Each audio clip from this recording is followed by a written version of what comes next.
talk about how you're using LinkedIn now. Like, how have you seen LinkedIn evolve as a platform, and how are you using it now versus, say, a couple of years ago? And potentially, how are your teams using it as well for business development? I don't know. I would argue, and I give Facebook an incredible amount of credit for their evolution over the last 15 years, but I would still say that out of all the platforms in the world, the one that has gone through the most significant transformation is LinkedIn. Here's why. It started off truly as a utility. There was no part of LinkedIn 7 years ago that made people think content creation, social. I mean, people refer to LinkedIn as a social network now in certain pockets of the industry. So, 6 years ago, I could go an entire year without going to my LinkedIn because I was an entrepreneur.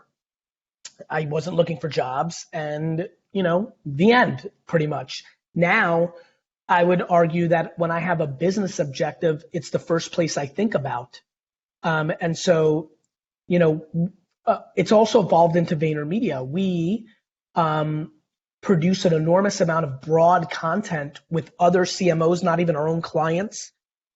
We're doing something called Marketing for the Now right now, which is a 2-hour free seminar once every 10 days where we interview a bunch of the thought leaders in the business world. And I would argue that 50% of the reason we do it is just to give us post-production creative for our VaynerMedia LinkedIn, because that brings awareness from other marketers about our agency. And so it has become a massive force. It is also a big part of our playbook as an agency provider.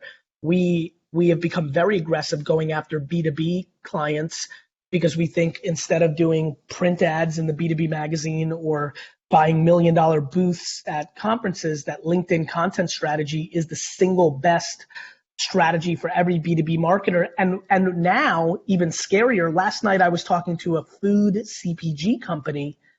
And during the meeting, I said, look, I think LinkedIn is something you need to think about. I think LinkedIn is acting like Facebook did 7 years ago. And I know how you're thinking about it, senior marketer who's not in the trenches. But I would tell you that if you put out recipe content on LinkedIn right now, it will do extremely well. And you should be looking at this platform a different way. And so I think people are starting to kind of quote unquote get it, that there's something really going on here. Yeah. Oh.